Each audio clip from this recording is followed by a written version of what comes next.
मेरे प्यारे बच्चों, आज हम लोग पढ़ेंगे इंग्लिश में पढ़ेंगे एक्टिव वॉइस को पैसिव वॉइस में कैसे बदलते हैं। बहुत ही आसानी से हम लोग इसको सीखेंगे। बहुत ही आसान हमारा मेथड होगा। एकदम बेसिकली रूल यानी बेसिक से लेके हम लोग हाई लेवल तक चलेंगे और ऐसा रूल्स अप्लाई करेंगे कि हमको एक्टिव टू पैसिव में कोई प्रॉब्लम फेस करना ना पड़े और आसानी से किसी भी टेंस को हम लोग बदल सकते हैं। चलिए, सबसे पहले हम लोग स्टार्ट करते हैं प्रेजेंट इंडेफिनिट टेंस को। Present indefinite tense. तो प्रेजेंट इंडेफिनिट टेंस को अगर हमें पैसिव में बदलना है, ठीक है, प्रेजेंट इंडेफिनिट टेंस का अगर सेंटेंस है और उसको हमें बदलना किसमें है, पैसिव में बदलना है, तो हमें किन किन रूलों का माइंड में अपने होना चाहिए जिसे हम आसानी से बदल सकते हैं। तो प्रेजेंट इंडेफिनिट टेंस को, सिंपल प्रेजेंट टेंस को हम लोग अगर पैसिव में बदलते हैं तो क्या करना होता है, चलिए देखते हैं। एक छोटा सा सेंटेंस हम लोग लेते हैं, ठीक है। तो सबसे पहले हमें पता है कि सब्जेक्ट, वर्ब एंड ऑब्जेक्ट। ये सिंपल सा एक चीज जान लीजिए कि अगर कोई भी सेंटेंस में बनाना होता है तो रूल्स क्या होता है, सब्जेक्ट, वर्ब एंड ऑब्जेक्ट। लेकिन अगर पैसिव वॉइस बनाना होता है तो क्या करना पड़ता है, पैसिव वॉइस के लिए रूल क्या होता है कि पहले सब्जेक्ट होता है, ठीक है, ये वाला ऑब्जेक्ट जो होता है वो सब्जेक्ट में कन्वर्ट हो जाता है और ये सब्जेक्ट जो होता है वो किस में बदल जाता है, ऑब्जेक्ट में बदल जाता है, ठीक है। उसके बाद अगर ये सेंटेंस हमारा प्रेजेंट टेंस है, कौन सा है, प्रेजेंट इंडेफिनिट टेंस अगर दिया हुआ है तो क्या करना होगा कि यहाँ पे हेल्पिंग वर्ब इज या फिर आर या फिर एम यूज किया जाएगा और प्लस वर्ब की कौन सी फॉर्म, थर्ड फॉर्म लगेगी। एंड देन आपको क्या यूज करना पड़ेगा, बाय, और बाय के साथ क्या यूज करोगे, प्लस में लगाओगे ऑब्जेक्ट। तो रूल्स हमारा क्या बन जाएगा, रूल हमारा जो डेफिनेटली निकल के आया, subject plus is are am plus verb की third form and plus object. Means ये कि इन तीनों चीज में से कोई एक चीज आपको रिफर करनी है, ठीक है। इज आर एम में से अकॉर्डिंग टू सब्जेक्ट को एसी लगेगी, उसके बाद वर्ब की थर्ड फॉर्म लगेगी, उसके बाद बाय लगेगा एंड देन ऑब्जेक्ट लगेगा। ये हमारा रूल्स है जिसके अकॉर्डिंग हमें पैसिव वॉइस बनाना है। जैसे कि एक sentence, they write a letter. तो आप यहां पे दे क्या है, हमारा सब्जेक्ट है, राइट हमारा क्या है, यह हमारा वर्ब है, अ लेटर हमारा क्या है, ऑब्जेक्ट। तो जैसे हम कह रहा है वैसे अगर हमें करना है प्रेजेंट टेंस है ये, तो क्या हो जाएगा, अ लेटर इज, क्योंकि अ लेटर एक सिंगल है, a letter is written by them, ठीक है। तो जो हमारा सब्जेक्ट दे था वो ऑब्जेक्ट किस में बदल गया, देम में बदल गया। तो इसके अकॉर्डिंग को सॉल्व हम लोग जानेंगे कि कौन सा सब्जेक्ट ऑब्जेक्ट में क्या बदलता है। तो अगर आई दिया हुआ है तो आई का क्या हो जाता है, आई का मी हो जाता है, ठीक है। सी अगर दिया हुआ है तो क्या लिखा जाएगा, हर लिखा जाएगा। वी लिखा है अगर सब्जेक्ट तो ऑब्जेक्ट क्या हो जाएगा, वी का अस हो जाएगा। ही अगर सब्जेक्ट है तो ऑब्जेक्ट क्या हो जाएगा, हिम हो जाएगा। यू अगर दिया है तो यू का सेम टू सेम यू ही रहता है, ठीक है। तो आई का मी हो जाएगा, सी का हर हो जाएगा, वी का यू अस हो जाएगा, ही का हिम हो जाता है, यू का यू ही रहता है। तो ऐसे हम लोग अगर सब्जेक्ट हमारे सामने आता है तो ऑब्जेक्ट को कन्वर्ट करने के लिए भी हमें पता होना चाहिए, ठीक है। अगर ये चीज पता होती है हमें क्लियरली तो हमें चेंज करने में, पैसिव वॉइस बनाने में कोई प्रॉब्लम नहीं आएगी और बहुत ही आसानी से हम लोग कन्वर्ट कर लेंगे। तो जैसे कि हमने बताया letter is written by them, ये हमारा सेंटेंस बन गया।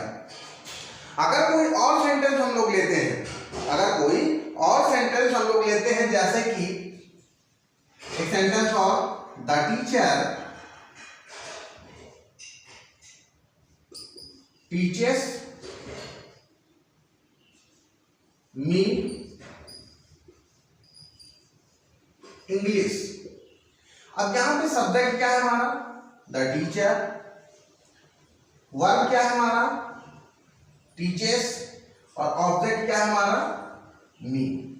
अब इस सेंटेंस को अगर हमें बनाना है तो क्या करना होगा, इस सेंटेंस को बनाने के लिए हमें सबसे पहले क्या करना होगा, ऑब्जेक्ट को उठाना है। तो मैंने क्या बताया था, आई का मी होता है तो मी का आई भी हो सकता है, ठीक है। तो हम लोग यहां पे कर लेते हैं, तो हमारा सब्जेक्ट क्या हो जाएगा, आई हो जाएगा, ठीक है। आई के साथ हेल्पिंग वर्ब क्या लगेगा, एम लगेगा। वर्ब की थर्ड फॉर्म टाट होती है, टीच का। I am taught, I am taught क्या पढ़ा रहे थे, इंग्लिश। किसके द्वारा, बाय, कौन पढ़ा रहा, बाय द टीचर।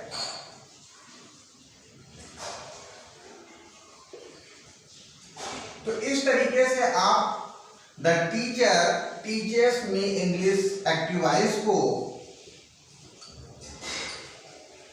आप पैसिव में बदल दोगे, ठीक है। मैंने ऊपर लिख दिया I am taught English by the teacher. तो इस तरीके से I am taught English by the teacher आप पैसिव वॉइस में बदल सकते हो एक्टिव वॉइस को। बस आपको पता क्या होना चाहिए, आपको रूल्स पता होना चाहिए कि सब्जेक्ट वर्ब ऑब्जेक्ट को पैसिव वॉइस बनाते समय रूल आपको आना चाहिए, सब्जेक्ट हेल्पिंग वर्ब वर्ब की third form by plus object का यूटिलाइजेशन करना होता है। अगर ये चीजें आपको पता है तो डेफिनेटली आप एक्टिव वॉइस को पैसिव वॉइस में बदल लोगे, आपको कोई भी प्रॉब्लम फेस करना नहीं पड़ेगा। क्या हुआ है, इसको हमें पैसिव में बदलना है। The teacher gives me a book, the teacher gives me a book, ये हमारा प्रेजेंट इंडेफिनिट टेंस ही है और इसे हमें किसमें बदलना है, पैसिव वॉइस में कन्वर्ट करना है। तो सिंपली हमारा सब्जेक्ट क्या दिया हुआ है, अगर चाहो तो आइडेंटिफाई कर लो, और वर्ब क्या है हमारा और ऑब्जेक्ट क्या है हमारा, बहुत आसान हो जाता है इसके अकॉर्डिंग करते हुए।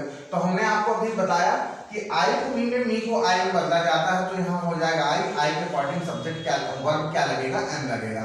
तो आई एम और वर्ब का थर्ड फॉर्म गिव का क्या हो जाएगा, given. I am given, I am given a book by the teacher. Sentence I am given a book by the teacher. अगला active voice the play, they play a match, way match खेलते हैं। तो अगर इसको passive बनाना है तो क्या आप बनाओगे, a match. A match is verb की थर्ड फॉर्म प्लेड बाय किसके द्वारा, them. A match is played by them. अगला लास्ट एक्टिव सेंटेंस दिया the cow gives milk, passive बनाना है। ये हमारा क्या है, सब्जेक्ट है, ये हमारा क्या है, वर्ब है, और ये हमारा क्या है, ऑब्जेक्ट है। तो हमें क्या लिखना है, मिल्क, मिल्क इज गिवन, कौन देता है, बाय द काऊ। तो इस तरीके से छोटे छोटे एक्टिव वॉइस को पैसिव वॉइस में बदलना सीखिए, और जैसे ही आपको ये सारे रूल क्लियर हो जाते हैं तो आई होप सो दैट आप टफ से टफ सेंटेंस को बहुत ही आसानी से बना लोगे। क्योंकि ऐसा नहीं है, सिर्फ रूल्स आपको पता होना चाहिए, और अगर आपको रूल्स सारे रिवाइज हो गए, करते करते लर्न हो जाता है, लर्न करने की भी जरूरत नहीं पड़ती। जब आप प्रैक्टिस करोगे तो डेफिनेटली बहुत ही जल्द आपके माइंड में क्या होगा, सेट हो जाएगा, कि देखते ही आप पहचान आइडेंटिफाई कर लोगे कि कौन सा टेंस दिया हुआ है, अकॉर्डिंग टू टेंस किस टेंस में बदलना है। प्रेजेंट टेंस है तो हेल्पिंग वर्ब आरएम की जरूरत पड़ेगी, तो बहुत ही आसानी से प्रेजेंट टेंस, जैसे ही प्रेजेंट इंडेफिनिट टेंस आपके सामने आता है, आप उसकी पैसिव वॉइस बनाने में जरा सी भी देर नहीं लगेगा, और डेफिनेटली आप फिनिश कर दोगे 2 से 3 मिनट के अंदर, ठीक है। तो ये सेंटेंस आप अच्छे से रिवाइज करो, इसके अकॉर्डिंग आप एक्सरसाइज अपने बुक्स की सॉल्व करो, ताकि आपको जो भी अगर प्रॉब्लम फेस होती है उसको आप नोट डाउन कर लो और मुझसे शेयर करो, डेफिनेटली उसका सॉल्यूशन दूंगा। आई होप सो दैट आपको बहुत ही आसानी से उस डाउट का क्लियर हो पाएगा। That's all.